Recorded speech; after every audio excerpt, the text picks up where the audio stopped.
நீங்கள் பார்த்துக் கொண்டிருப்பது நமது கேப்டன் டிவி. இளைஞர்களின் இதய துடிப்பு.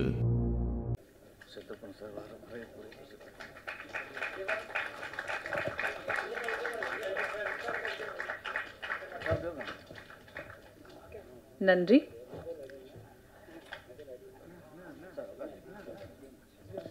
இறை நம்பிக்கை ஒருவருக்கு ஒருவித பாதுகாப்பையும் நம்பிக்கையும் அளிக்கிறது. மகேஸ்வரன் மகிமை படம் இறைவனுக்கும் மனிதனுக்குமான ஒரு உரையாடல் என்று சொல்லலாம். இந்த படத்தின் டெக்னிக்கல் சப்போர்ட்டாக இருந்த சிதம்பரம் அவர்களை இப்போது வரவேற்புரை வழங்க அன்புடன் அழைக்கிறோம். அவள் அப்படித்தான் 2 படத்தை இயக்கியவர் இவர்.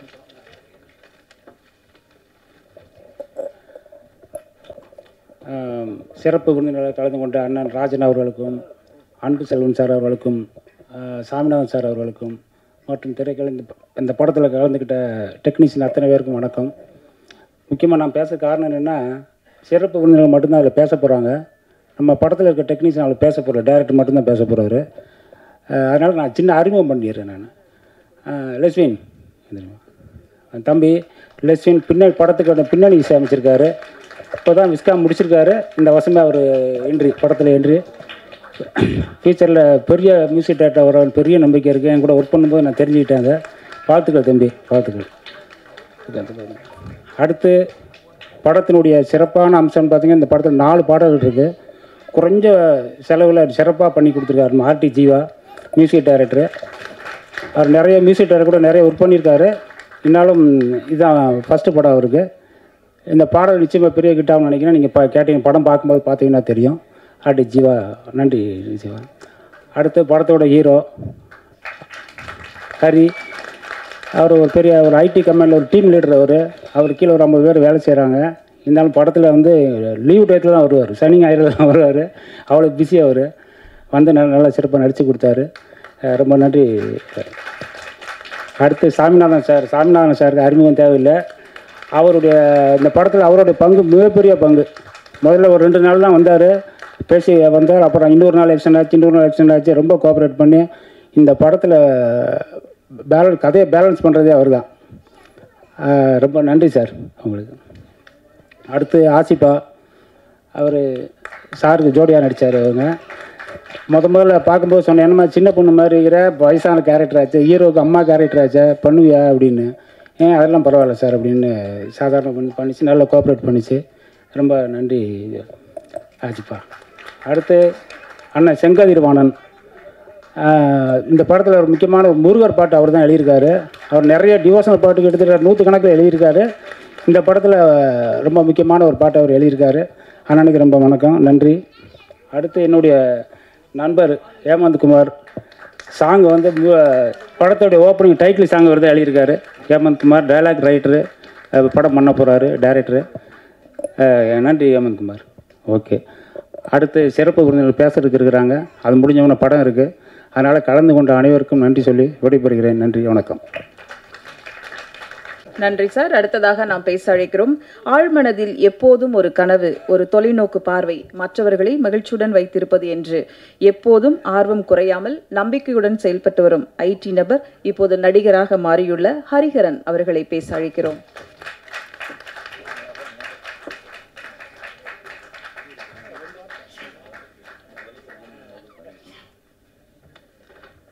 அனைவருக்கும் வணக்கம். இதை தவிர முதல் படம் அப்பா என்னோடய விருப்பத்தை கேட்டாங்க. எனக்கும் ஒரு பக்கம் விருப்பம் இருந்ததுனால சரின்னு ஒத்துக்கிட்டோம். மற்றபடி இந்த குழுவின் ஆதரவுடன் அவர்களின் வழிகாட்டுதல் படி எல்லாமே நல்லபடியாக நடந்து முடிஞ்சது. இப்போ ரிலீஸ்க்கு வந்திருக்குது. ஸ்கிரிப்ட் கூட எல்லாமே இப்போ உங்கள் முன்னால் பேச விட்டாங்க. Anyway, thanks. வணக்கம். இந்த படத்தை நல்லா சிறப்பாக வேலை செஞ்சு நமக்கு கொண்டு வந்திருக்காரு நம்ம டைரக்டர் சிதம்பரம் சார் மற்றும் ப்ரொடியூசர் சார். எல்லாம் சேர்ந்து ஒர்க் பண்ணியிருக்காங்க. எங்களுக்கு நல்ல ஒத்துழைப்பு கொடுத்தாங்க. நல்ல ஃப்ரீயாக விட்டு நல்லா ஒர்க் பண்ணுங்க அப்படின்னு கொடுத்தாங்க. நல்லா ஒர்க் பண்ணியிருக்கோம். எங்களால் முடிஞ்ச அளவுக்கு ஒர்க் பண்ணியிருக்கோம். அது நல்லபடியாக வரும்னு நினைக்கிறோம். எல்லாருக்கும் நன்றி, வணக்கம்.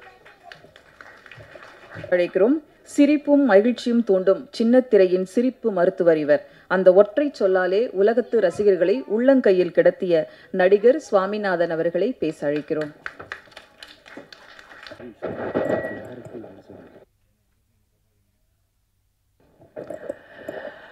இங்கு வந்திருக்கும் ஊடக நண்பர்கள், பத்திரிகை நண்பர்கள் அனைவருக்கும் முதற்க நன்றி. சின்ன படங்கள்லாம் ஓட வைக்கிறது நீங்கள் தான். இன்றைக்கி ஓடிக்கிட்டு இருக்கிறதுக்கும் நீங்கள் தான் காரணம். இந்த படத்தையும் நீங்கள் தான் அதை ஓட்டி ஒரு ஜெயிக்க வைக்கணும். ஒரு புது முயற்சி உங்களுக்காக பண்ணியிருக்காங்க. இங்கே சிறப்பு இருந்தாலும் ராஜன் சார் ரொம்ப வருஷம் பழக்கம், அவருடைய ஆசையும் வேணும். அன்பு சாருடைய நிறைய படங்களில் இது பண்ணியிருக்கேன், அவருடைய ஆசையும் வேணும். இந்த படத்தோட இயக்குனர் தவமணி, நடிகர், ப்ரொடியூசர், ஆல்ரவுண்டர். தூத்துக்குடி, கன்னியாகுமரி, திருச்செந்தூர் எல்லா ஊர்லேயும் போய் சூப்பராக படத்தை எடுத்திருக்காரு. வித்தியாசமான படம். எல்லோரும் இது வந்து பக்தி படமானு கேட்டாங்க. பக்தி படம் தான், ஆனால் புராண படம் இல்லைங்க. இது வந்து இப்போ இருக்கிற நடைமுறையில் சமூக படம் தான் அப்படின்னு சொன்ன நிறைய பேர்கிட்ட. இதில் மியூசிக் டைரக்டர் கலக்கியிருக்காரு. உண்மையிலே அந்த பாட்டை போடலேன்னு கூட நான் சார்கிட்ட சொல்லிக்கிட்டு இருந்தேன். அருமையான பாடல்கள்.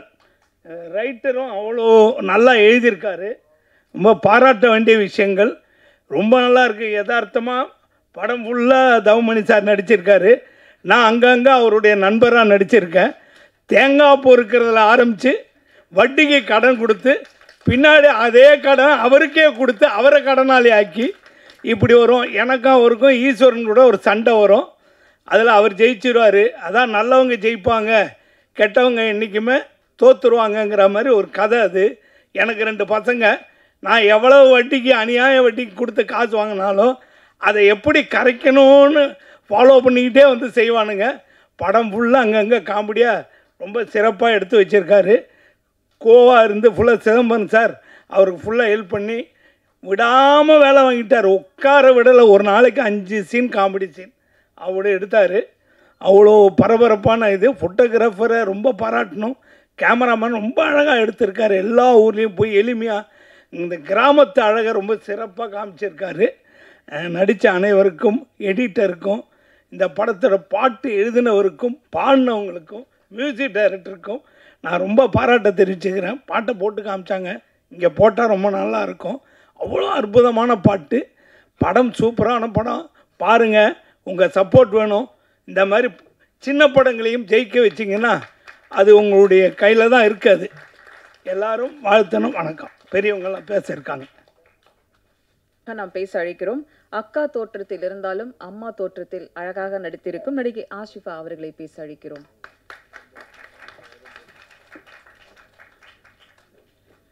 எல்லாருக்கும் இனிய மாலை வணக்கம். நான் என்னோட name Ashifa, native Kanyakumari. So இப்போ சென்னையில் தான் இருக்கேன். டைரக்டர் சிதம்பரம் சார் ஆக்சுவலி வந்து ஆடிஷன் கூப்பிட்டுருந்தாரு. அங்கே போகும்போது அம்மா நீ அம்மா கேரக்டரில் நடிக்கணும் ஓகேவா அப்படின்னு கேட்டார். ஓகே சார், அது ஒன்றும் பிரச்சனை இல்லை, பண்ணிடலாம் அப்படின்னேன். ஓ சாமி படம் உனக்கு ஓகேவான்னாரு. ஓகே அப்படின்னு சொல்லிட்டு கன்னியாகுமரி அப்புறம் திருச்செந்தூர் அந்த சைட்லலாம் ஷூட் பண்ணாங்க. ரொம்ப நல்லா எடுத்திருக்காங்கன்னு நம்புகிறேன். மீன்ஸ் நான் நல்லா நடிச்சிருக்கேன்னு நம்புகிறேன். நீங்கள் உங்களோட கமெண்ட்ஸ் எல்லாம் அப்புறம் நடித்து முடித்ததுக்கப்புறமா சொல்லுங்கள். மீன்ஸ் இங்கே ப்ரிவியூ ஷோ போட்டதுக்கப்புறமா சொல்லுங்கள். எனக்கு இந்த படத்தில் வாய்ப்பளித்த டைரக்டர் தவமணி சார், அவர் தான் ப்ரொடியூசர். அவரோட ஒய்ஃப் கேரக்டரில் தான் நான் நடிச்சிருக்கேன். எனக்கு படத்தில் வாய்ப்பளித்ததுக்கு ரொம்ப நன்றி சார். அப்புறம் என் கூட நடித்த சக ஆர்டிஸ்ட்டு, டெக்னீஷியன்ஸ் எல்லாருக்குமே ரொம்ப நன்றி. தேங்க்யூ. அடுத்து நாம் பேச அழைக்கிறோம். கண்ணின் மணி போல் காக்கும் கருணை கடல் பாடலாசிரியர் செங்கதிர் வாணன் அவர்களை பேச அழைக்கிறோம்.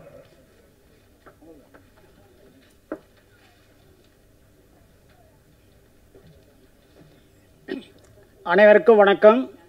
மேடையில் அமர்ந்திருக்கும் திரைப்பட ஜாம்பவான்களுக்கும் அரங்கத்தில் அமர்ந்திருக்கும் அனைவருக்கும் என்னுடைய பணிவான வணக்கம். இந்த படத்தில் நான் ஒரு பாட்டு பண்ணியிருக்கேன், முருகர் சம்பந்த பாட்டு. நல்லா வந்திருக்கு. 4 பாட்டு பண்ணியிருக்கோம், 4மே நல்லா வந்திருக்கு. இந்த திரைப்படம் நல்ல முறையில் திரைக்கு வந்து மக்களுடைய ஆதரவை ஊடகங்கள், பத்திரிகைகள் கொண்டு வந்து சேரணும்னு பணிவோடு கேட்டுக்கிறேன். நன்றி, வணக்கம். நன்றி சார். அடுத்ததாக நாம் பேச அழைக்கிறோம். ஆழ்மனதில் எப்போதும் ஒரு கனவு, ஒரு தொலைநோக்கு பார்வை, மற்றவர்களை மகிழ்ச்சியுடன் வைத்திருப்பது என்று எப்போதும் ஆர்வம் குறையாமல் நம்பிக்கையுடன் செயல்பட்டு வரும் ஐடி நபர், இப்போது நடிகராக மாறியுள்ள ஹரிஹரன் அவர்களை பேச அழைக்கிறோம்.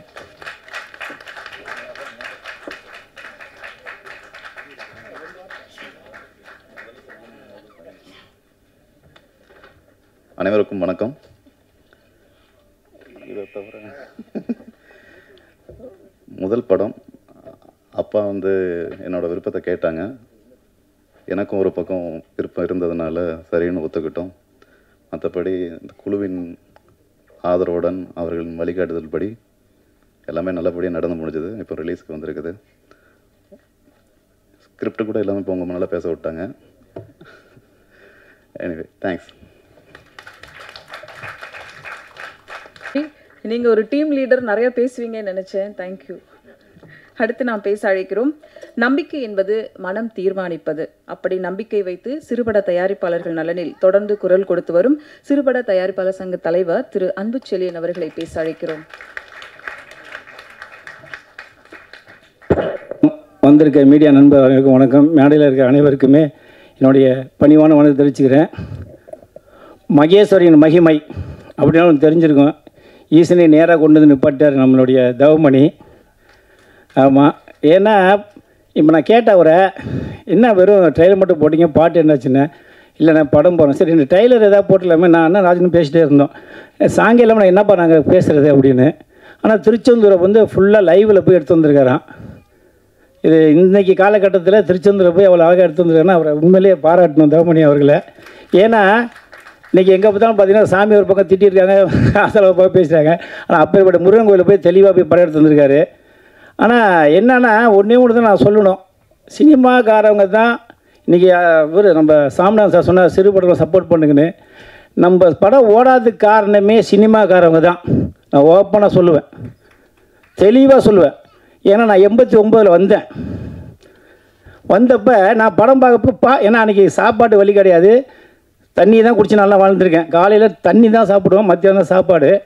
அப்போ நாங்கள் ஃப்ரெண்ட்ஸாக வரும்போது இந்த டயட் எல்லாம் பேசும்போது எவனா ஒருத்தன் படம் பார்த்து வந்திருப்பான். அவன் வந்து எங்கள்கிட்ட சொல்லுவான், படம் ஃப்ளாப்பு, ஒன்றுமே இல்லைம்மா. ஏன்னா நாங்கள் எங்களுக்கு தெரியும், எங்களுக்கு அப்போ அறிவு கம்மி தானே. சரி நாங்களே எல்லாம் படம் ஒன்றுமே இல்லைடா அப்படின்னு. இன்றைக்கி வரைக்கும் அதை சொல்லிட்டு இருக்காங்க நம்ம சினிமாக்காரன்.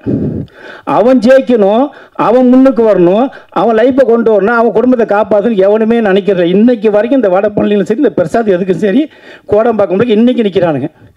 ஏன்னா நான் என் சங்கத்தில் நீங்கள் இப்போ வெளியில் நீங்கள் மீடியாலாம் பார்க்குற போகிறீங்க, உங்களுக்கு தெரியும். ஆனால் நான் எனக்கு டெய்லி நான் சங்கத்துக்கு வரதுனால தான் உண்மை சொன்னேன். இன்றைக்கி சிறுபடம்னால எக்கச்சக்கமான பேர் இந்த சங்கத்துக்கு வரதுனால நான் இப்போ கவர்மெண்ட்டோட சொன்னேன், எதுவாக இருந்தாலும் தெளிவாக அப்படின்னு சொன்னேன் இல்லையா. ஒவ்வொரு விஷயம் நான் கேட்டு செய்யணும். என்ன காரணம்னா இன்றைக்கி ஒன்றும் இல்லை, அந்த இவன் நடித்தான் நம்ம தனுஷ், அவன் படம் ஒன்றுமே இல்லைன்ட்டான். வந்து பிளாப்பு ஒன்றுமே இல்லை, படம் பார்த்து என்கிட்ட பார்க்கலன்றான். யாரா சொன்னாலும் எனக்கு கெட்ட வார்த்தை வருவான், நான் வரல.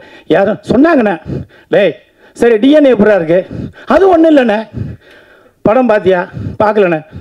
அப்போ நீ எப்படி நம்ம திட்டவோமா திட்ட மாட்டோமா சொல்கிறானே இப்போ வரைக்கும். ஏன்னா இன்றைக்கி வந்து ஆந்திரா ஹிட்டுன்ற இங்கேயும் பரவாயில்லன்றான். என் பையன் பார்த்து சொல்கிறான், கூப்பிடுறான், அப்பா அருமையாக இருக்குது, வாங்க ஃபேமிலியோட போகலான்றான். இதுக்கு என்ன சொல்லுவீங்க? அது 100 கோடி 200 கோடி, இவர் எடுத்துக்காது 1 கோடி 50 கோடி. ஏன் என்ன சொல்கிறேன்னா, முன்ன படம் நல்லா ஓடணும்னா சினிமாக்காரங்களுக்கு படத்தை பாருங்கள். படத்தை பார்க்கலையா கண்டென்ட்டாக போடாதீங்க, எவன்ட்டையும் பேசாதீங்க.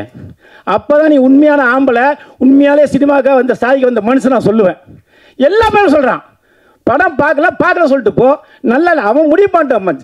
இன்றைக்கி மக்கள் தாங்க படம் பார்க்குறாங்க, சினிமாக்காரங்க தேட்டருக்கே போகிறதில்ல. ஏன்னா நமக்கு தான் வயிற்றுக்கே சோத்துக்கு வழி இல்லாமல் சினிமா பார்க்க முடியும், 2 ரூபா கொடுத்து எங்கே போய் வாங்கி போக முடியும். அதனால தான் சொல்கிறேன் ஓப்பனாக, அந்த தவமணியில் நான் தெளிவாக சொல்கிறேன், யாருமே ஏமாற்றி வாழ்ந்து சரித்திரம் இருந்தாலும் அப்பப்போ சொல்லுவேன். சினிமா நம்பி வந்து யாருமே தோற்றதே கிடையாது. நான் இன்றைக்கி உங்கள் நின்னாடி இப்படி பேசுகிறேன்னா காரணம்ன்றீங்க, எவ்வளோ கஷ்டத்தை நான் பட்டு வந்திருக்கேன். நான் ஒன்றும் சாதாரணலாம் வரல, அரசியல் சினிமா கினிமா எல்லாத்தையும் அடித்து ஓட விட்டு தாங்க வந்திருக்கேன். நான் நீங்கள் வந்து இன்னும் உங்கள்கிட்ட பேசுகிறேன், ஏன்னா ஜெயிக்கணும் நீங்கள் வாங்க. இப்போ நான் வந்து உங்கள்கிட்ட பேசுகிறேன்ல, எந்த படத்தையுமே நல்லா இல்லைன்னு சினிமாக்காரன் சொல்லாதீங்க. அந்த சினிமாவை நம்பி வந்து எவனுமே சொல்லாதீங்க.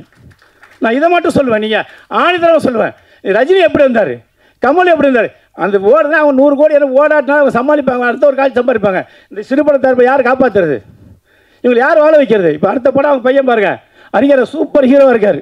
நான் கேட்டேன், நீ நேரில் ஹீரோவாக இருக்கப்பா அப்படின்னு. இது அடுத்த படம் அது கண்டிப்பாக சத்தியமாக அவங்க பையனுக்கு ஒரு படத்தை எடுப்பார். அது எடுக்க விட நான் எடுக்காத வச்சேன். ஏன்னா இந்த படத்தை விட்டது வேறு படத்தில் பிடிச்சி தான் ஆகணும். அவர் நம்ம எதில் வந்தோமோ அதில் தான் நம்ம ஜெயிக்கணும். எதை நினச்சி நம்ம நான் வந்து தஞ்சாவூர்லேருந்து வந்தேன். நான் நீ வந்து 35 வருஷம் இருந்து என்னோடய சொந்த படத்தை எடுக்க தான் ஊருக்கு போனேன். அத்தனையும் கிடச்சி வந்து நிற்கிறேன்னா அதேமாதிரி ஒவ்வொரு மனிதனும் ஒரு சொல்லுவாங்க தெரியுமா, காக்கைக்கும் தன் குஞ்சு பொன் குஞ்சுன்னு. நீ எல்லாருமே ஹீரோ தான், நீ எல்லாருமே டேரக்டர் தான், நீ எல்லாருமே கேமராமேன் தான், எல்லாருமே மியூசிக் டேரக்டர் தான். உங்கள் மனசில் எல்லாம் இங்கே உட்காந்து அத்தனை பேர் ஒரு எண்ணெய் இல்லைன்னு மட்டும் நீங்கள் சொல்லுங்கள். நான் இந்த சினிமா விட்டு நான் போயிடுறேன். இந்த ஊருக்கு அத்தனை மீடியா இருந்து உட்காந்துருக்க ஒவ்வொருத்தரும் சொல்லுங்கள். நீங்கள் சாதிக்க வந்தீங்களா இல்லையா? நீங்கள் சாதிக்க வந்த சூழ்நிலை மாறி ஒவ்வொரு இதிலும் ஒரு உட்காந்துருக்கோம். இன்றைக்கி எல்லாருமே பேசுவாங்க. இன்றைக்கி எல்லாரும் இன்றைக்கி மீடியா எல்லாருமே பேசுகிறாங்க. ஏகப்பட்ட பேர் இன்றைக்கி ரஜினி, கமல், ஏன் பார்த்திபன் கூட சொன்னார், நான் ஒரு சட்டத்துக்கு தைக்க முடியாமலாம் இருந்து வந்தேன். எல்லாமே இன்றைக்கி எல்லாம் ஏன்னா இன்றைக்கி மீடியா நிறைய பெருத்திருச்சு. ஆனால் ஏகப்பட்ட பேர் இன்றைக்கி எல்லாத்தையும் மனசில் அத்தனை கக்குறாங்க. ஒரு 2 நாள் தாவாணிகள்னு ஒரு படம், பாக்யராஜ் சார் நடித்த படம். நீங்கள் தயவு செய்து சினிமாவில் மீண்டும் சாதிக்கணும்னா தாவாணிகள்ங்கிற ஒரு படத்தை பாருங்கள். சிவாஜி சார் நடிச்சிருப்பார். ஏன்னா எல்லாருமே கஷ்டப்படுதான். என்ன பிச்சை ஒன்று தான் எடுக்கல சினிமாவில் நம்ம வந்து பாக்கி எல்லா வேலையும் பார்த்தாச்சு. அதனால் நீங்கள் நேர்மையாக இருந்து சினிமா நினச்சி வந்தீங்கன்னா வரலாம். இன்றைக்கி தேவமணிக்கு வந்து சினிமாவே என்னன்னு தெரியாது. அப்படி இருந்து வந்து இன்றைக்கி ஒரு சிவனோட அருளை பெற்று இன்றைக்கி ஒரு படம் எடுக்கணும் முடிவு பண்ணி எடுத்து பையனை ஹீரோ வச்சு எடுத்துருக்காருன்னா இதுதாங்க தன்னம்பிக்கை, இதுதாங்க அவர் சினிமா. அவர் ஜெயிக்கிறத தவிர அப்புறங்க வந்து இன்றைக்கி பிரசாத் வச்சுட்டாரு, ஆடியோ வச்சு இன்றைக்கி என்ன கூப்பிட்டுக்காரு, ராஜனை கூப்பிட்டுக்காரு, இருக்கிற சபா எல்லாரையும் கூப்பிட்டு நடத்துறாருல. இதுதான் அவர். ஏன்னா அவரோட மனசுக்கு ஒரு படம் ஜெயிக்கணுன்றார். அதேமாரி ஒவ்வொருத்தவங்களும் நீங்கள் நினச்சிங்கன்னா கண்டிப்பாக நான் சொல்கிறேன், இந்த ஆண்டு மீது ஆணையாக சொல்ல நீங்கள் ஜெயிப்பீங்க. நீங்கள் எண்ணங்களை மாற்றிக்கிட்டு இப்போ நான் சொன்ன மாரி எந்த படத்தையும் ஓடலன்னு படமை பார்க்க சொன்னீங்கன்னா சத்தியமாக நீங்கள் முன்னுக்கே வரமாட்டீங்க.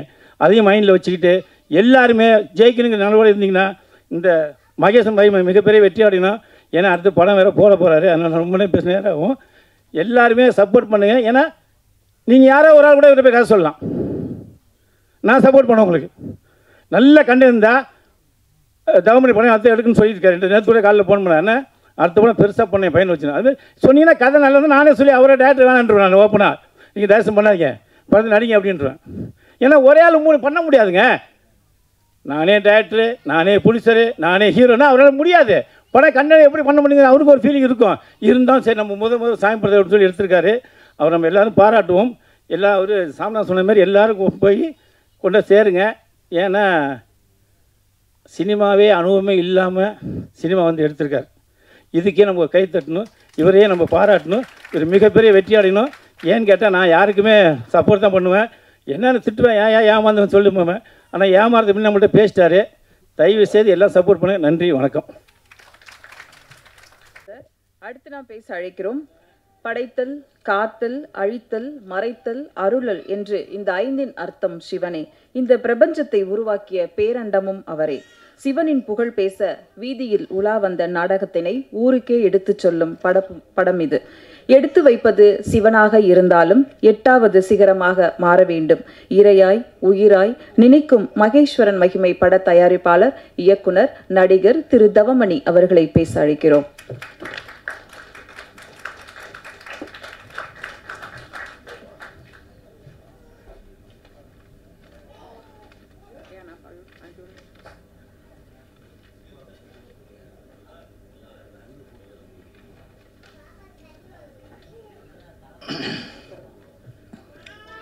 அருள்மிகு உவரி பிரம்மசக்தி அம்பாள் திரைப்பட தயாரிப்பு நிறுவனம் என்ற ஒரு அமைப்பை நிறுவி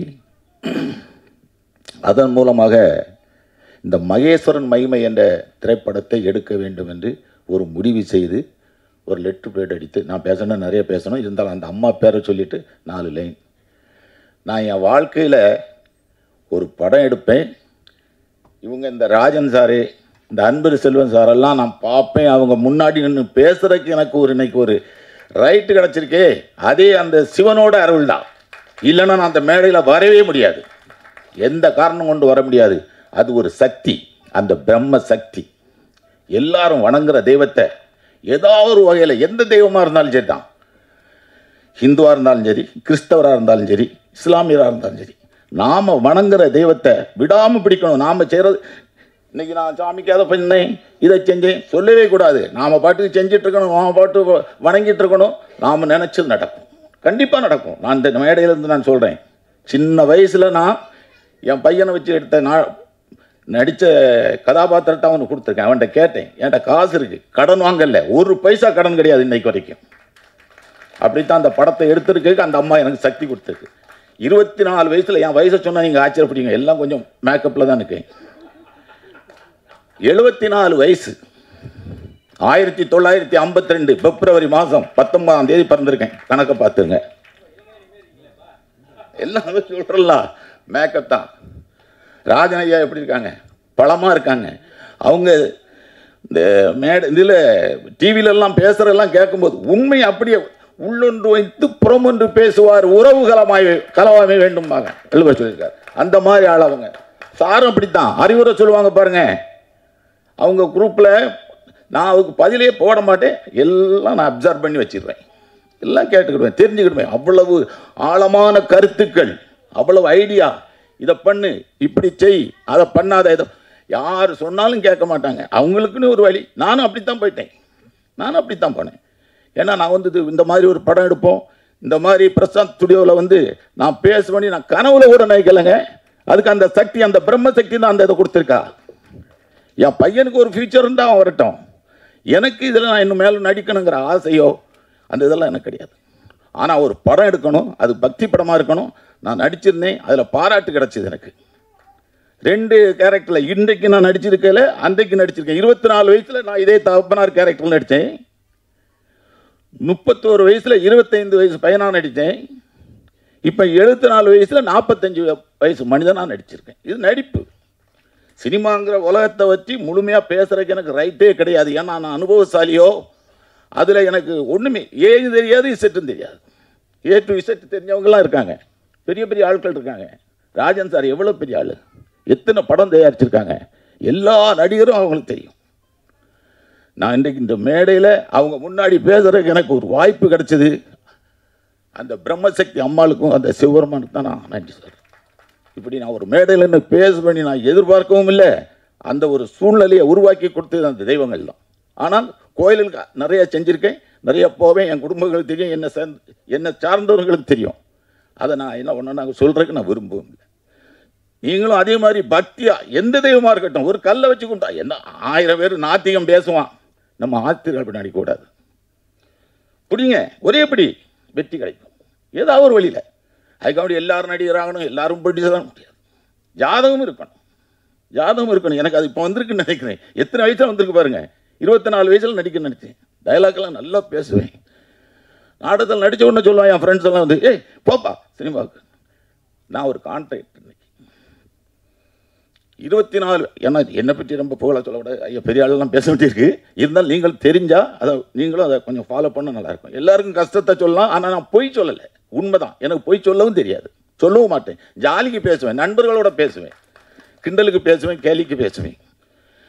என் வாழ்க்கையை பற்றியோ நடைமுறையை பற்றியோ பொய் எனக்கு வேண்டியதில்லை, பொய் வேண்டவும் வேண்டாம். 24 வயசில் நான் கான்ட்ராக்ட், பழைய காலத்து SSLC. 50 வருஷமாக தொழில் பண்ணிட்டுருக்கேன். எனக்கு 74 வயசுலேயும் நான் கான்ட்ராக்ட். எனக்கு பின்னாடி 20 பேர் 25 பேர் ப்ராஜெக்ட் ஒர்க் எடுத்து பண்ணிட்டேன். என் பிள்ளைல 3 பேரும் நல்லபடியாக இருக்காங்க. எல்லாம் செட்டில் ஃபேமிலி, கையில் கொஞ்சம் காசு இருக்குது. என்ன பட்ஜெட் ஆகும்? அப்போ நான் அங்கே ஒருத்தட்ட போகிறேன். எனக்கு இங்கே ஒரு நண்பர் சேகர், அவரை மறக்க முடியாது, அவரும் கடவுள் மாதிரி, அவரோட ஃப்ரெண்டு சார். ஆனால் இப்போ எனக்கு என்னென்னா எல்லா பாரத்தையும் ஏன் தலையில் தூக்கி வச்சுருக்காங்க, எதுக்குன்னே எனக்கு தெரியல. நான் ஏன் தொழிலை பார்த்துட்டு இருக்கேன், இங்கே வருவேன், டப்பிங் கூப்பிடுவாங்க, வருவேன், இவங்க ஷூட் பண்ணுவாங்க, எல்லாம் போயிட்டுருக்கு. கடைசியில் டைரக்டரு எல்லாம் போட்டிருக்காங்க. அது அதையும் நான் தாங்கிக்கிறேன், ஒன்றும் இல்லை. நான் சார்ட்டு ஒரு வார்த்தை கேட்டேன், சார் படம் எல்லாம் முடிச்சுட்டு பட் உங்கள் பேரை டைரக்டர் நீ போடாமல் என் பேரை ஏன் டைரக்டர் நீ போடுறீங்க, படம் நல்லா இல்லையோ அப்படின்னு கேட்டேன். அதையும் நான் என்ன நினச்சிட்டேன், அந்த சக்தி தான் பார்த்துக்கணும். எதுக்கு எடுத்தாலும் நான் அதுதான் சொல்லுவேன். நான் நினச்சி இந்த படத்துக்குள்ளே வரவே இல்லை, படம் எடுக்கவே இல்லை. பையன்ட்ட மட்டும் கேட்டேன், எப்பா நீ நடிக்க அந்த கேரக்டர் பண்ணுறப்பா, சரி போடுங்க பூஜை ஆரம்பிங்க, கையில் காசு இருக்குது, கடன் இல்லை, பண்ணு. அதனால் அவங்க நிறைய பேச வேண்டியிருக்கு. நான் இன்னொரு வேளை அந்த பிரம்மசக்தி அம்மாளோட ஒரு அனுக்கிரகம் இருந்து இந்த படம் ஓரளவுக்கு ஒரு சின்ன வெற்றி, எனக்கு பெரிய லாபம்லாம் வேண்டாம், வெற்றி கிடைச்சா நீங்கள் அவ்வளோ வரும் கலந்துக்கிடணும். இதே மாதிரி பிரசாத் ஸ்டுடியோவில் நம்ம சக்தி முருகனை வச்சு நான் ஒரு மேடை போட்டு இன்னொரு அரை மணி நேரம் நான் டைம் கேட்டு பேசுவேன், நீங்கள் எல்லாம் கேட்கணும், அப்போ இன்னும் உணர்ச்சி பூர்வமாக இருக்குன்னு சொல்லி இப்போ ராஜன் சார் முன்னாடியும் அன்பு செல்வன் சார் முன்னாடியும் இருந்து நான் அந்த பேசுகிற வாய்ப்பு கிடைத்ததுக்கு மிகப்பெரிய நன்றி அந்த இறைவனுக்கு சொல்லி விடைபெறுகிறேன். நன்றி, வணக்கம். நிஜமாகணும் நாங்களும் வேண்டிக்கிறோம். அடுத்ததாக நாம் பேச அழைக்கிறோம். திரும்பும் திசையெங்கும் தெளிவான தன் எண்ணங்களை, வெளிப்பாட்டை, திரைத்துறை அனுபவங்களை பகிர்ந்து கொள்ளும் தயாரிப்பாளர் மகேஸ்வரன் மகிமை படக்குழுவினரை வாழ்த்த வந்திருக்கும் தயாரிப்பாளர் திரு கே ராஜன் அவர்களை பேச அழைக்கிறோம்.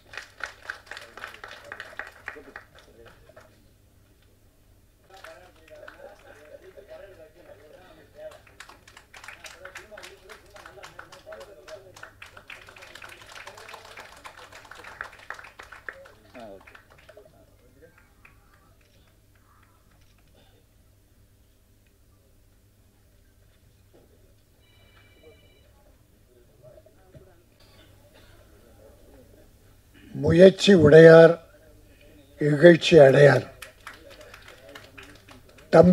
தன்னம்பிக்கையின் தனி உருவமாக பல பேருக்கு எடுத்துக்காட்டாக விளங்கி ஒரு படத்தை தயாரித்து அதை மக்களுக்கு போட்டு காட்டுகின்ற ஆற்றல் படைத்த அருமை தம்பி தவமணி அவர்களே, இயக்கம், நடிப்பு, தயாரிப்பு, அதோடு அவரும் தன்னுடைய மகனையும் கதாநாயகனாக போட்டு ஒரு பக்தி கலந்த ஒரு சமூக படத்தை அற்புதமாக உருவாக்கி இருக்கிறார்.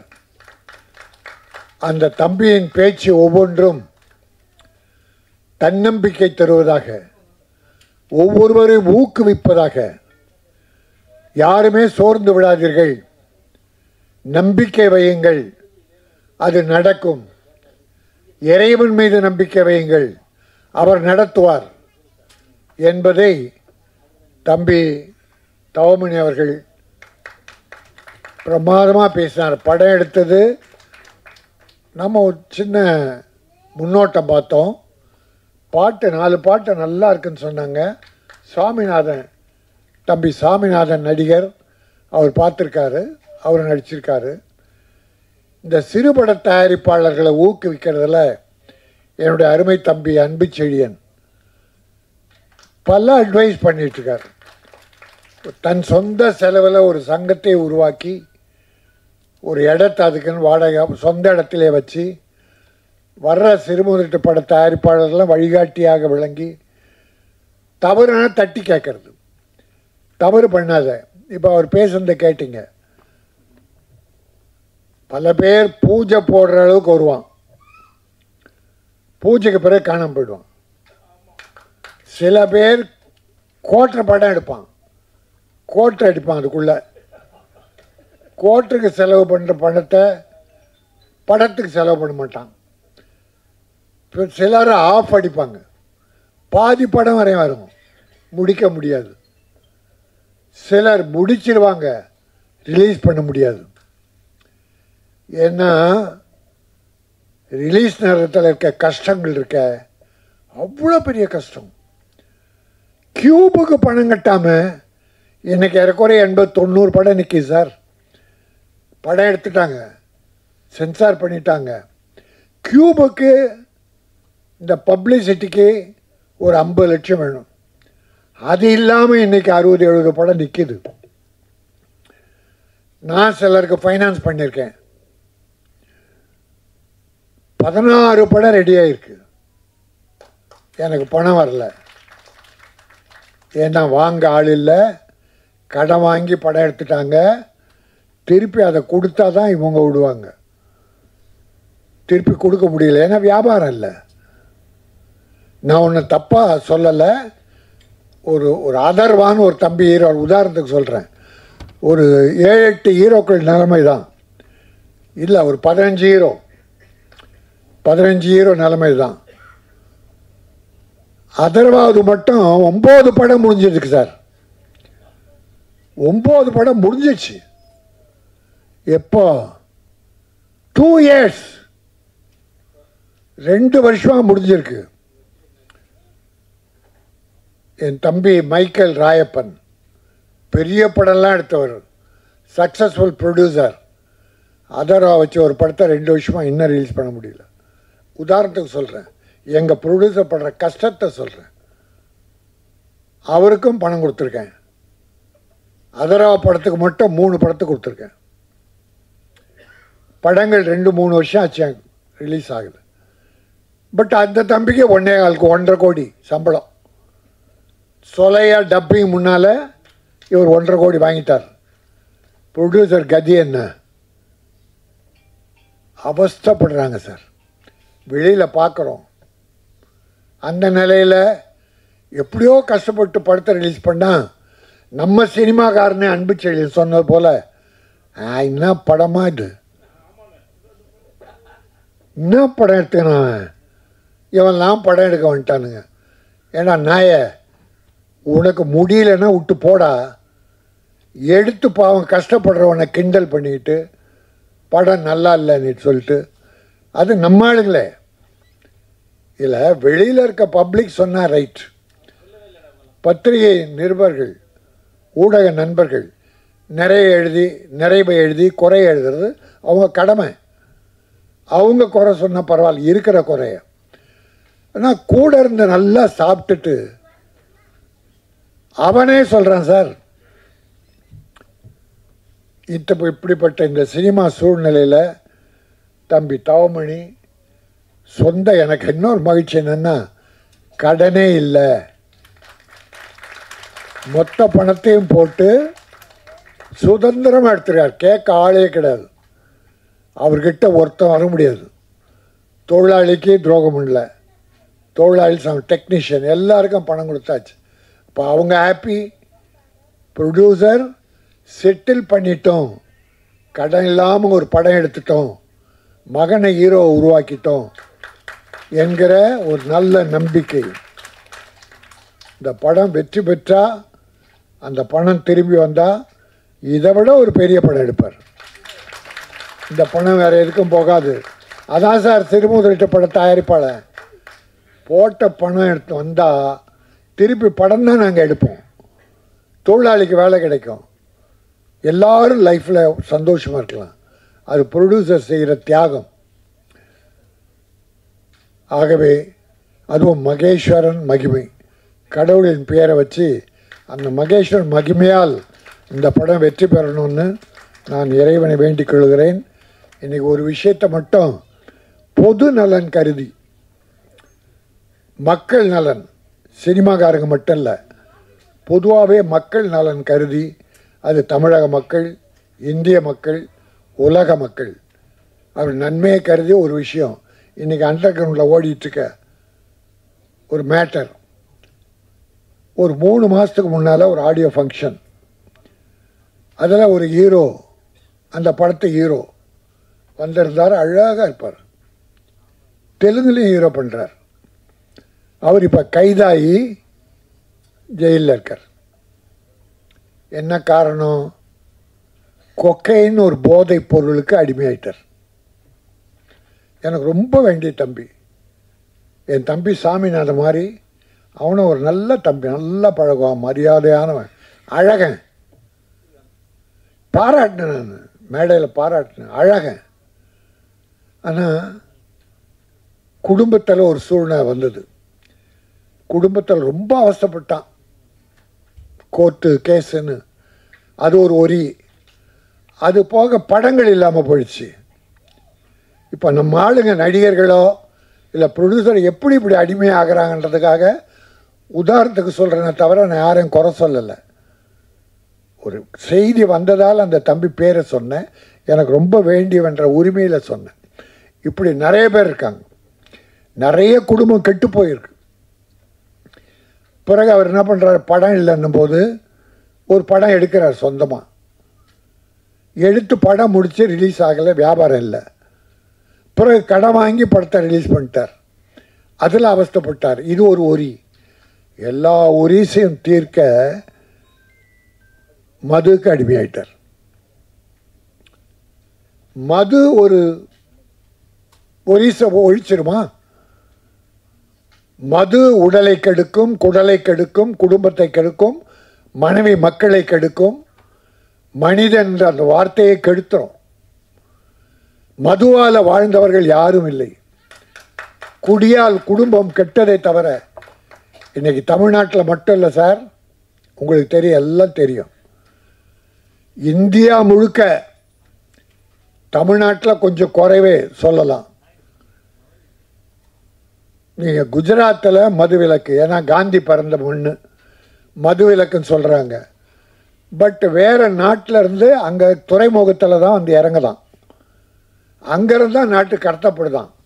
கேள்வி பத்திரிகை நியூஸு பல பேர் சொன்னதை சொல்கிறேன்.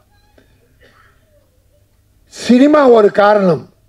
நான் இது வரைக்கும் சினிமாவில் குறை சொன்னதில்லை, ஏன்னா நம்ம சினிமா. ஆனால் குறை இருக்கும்போது சொல்லி தான் தேடணும். முன்னெல்லாம் என்ன பண்ணுவோம்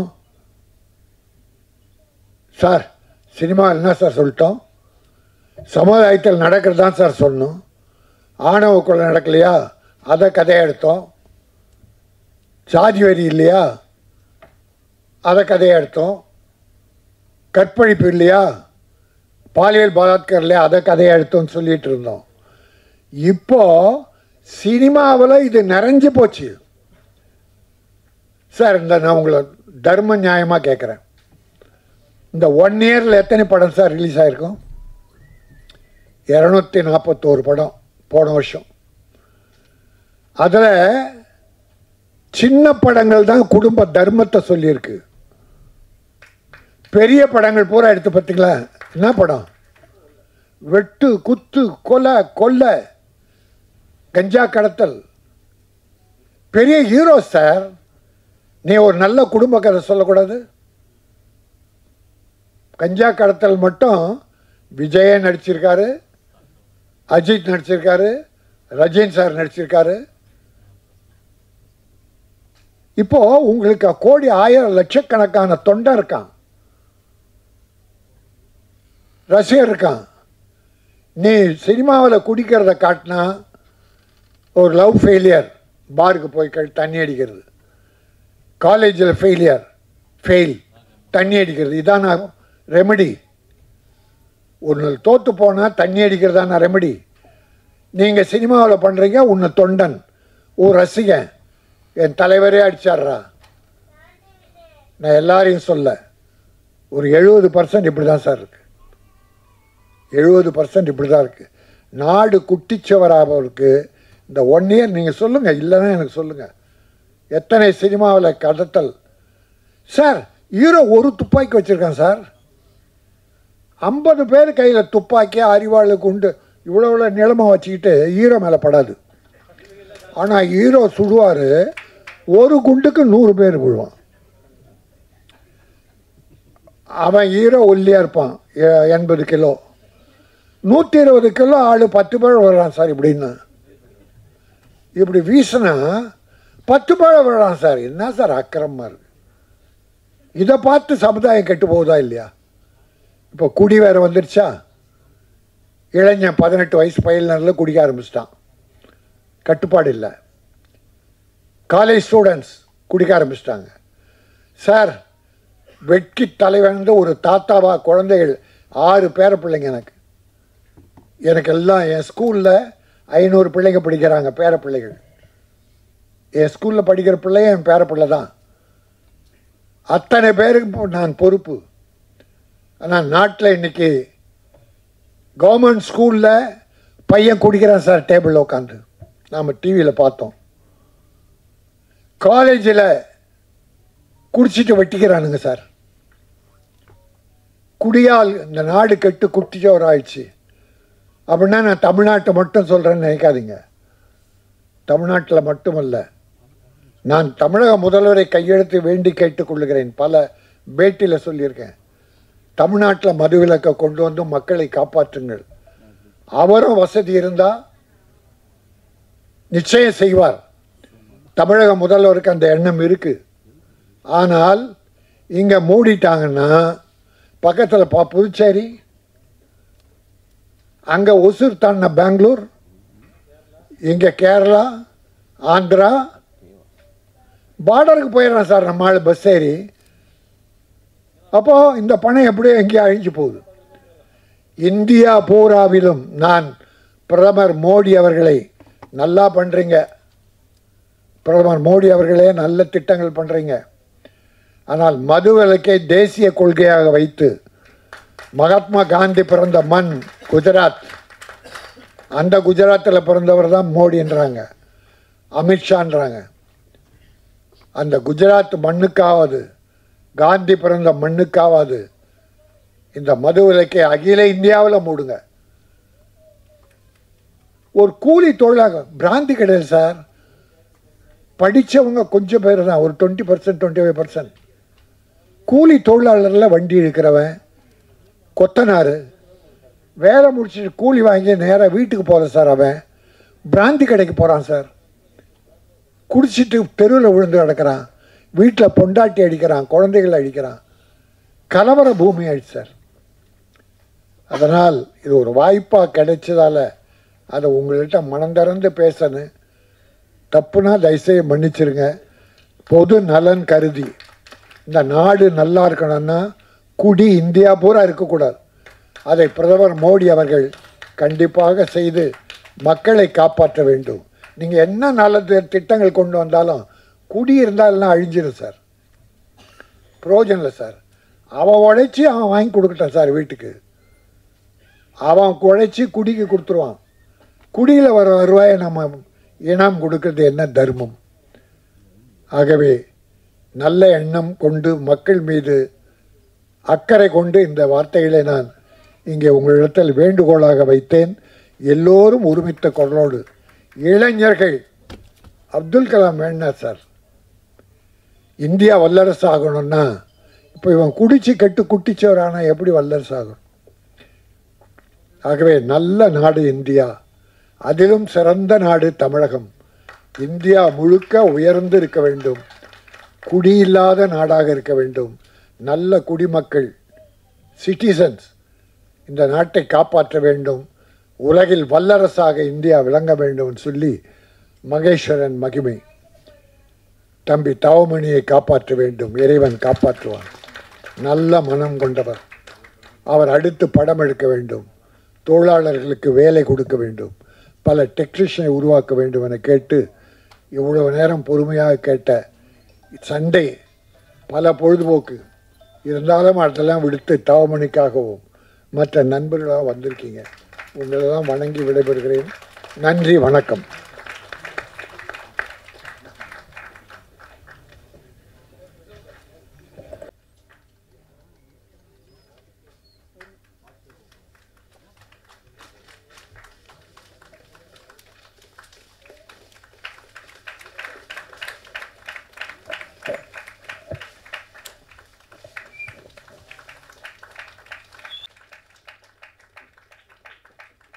ட்ரெய்லர் லான்ச் விழாவிற்கு வந்திருந்து சிறப்பு சேர்த்த அனைவருக்கும் எங்கள் அன்பும் நன்றியும். துல்லியமாக தினசரி நடப்பு நிகழ்வுகளையும் கல்வி, விளையாட்டு, அரசியல், வாழ்க்கை முறை, மருத்துவம், தொழில்துறை, சினிமா, பொழுதுபோக்கு போன்ற பல்வேறு நிகழ்ச்சிகளையும் உடனுக்குடன் காண கேப்டன் டிவி மற்றும் கேப்டன் நியூஸ் சமூக வலைத்தள பக்கங்களோடு இணைந்திருங்கள். உங்கள் வணிகத்தை கேப்டன் டிவி மற்றும் கேப்டன் நியூஸில் விளம்பரத்தின் மூலம் மேம்படுத்த விருப்பமா? உடனே கீழே கொடுக்கப்படும் எண்ணிற்கு தொடர்பு கொள்ளுங்கள்.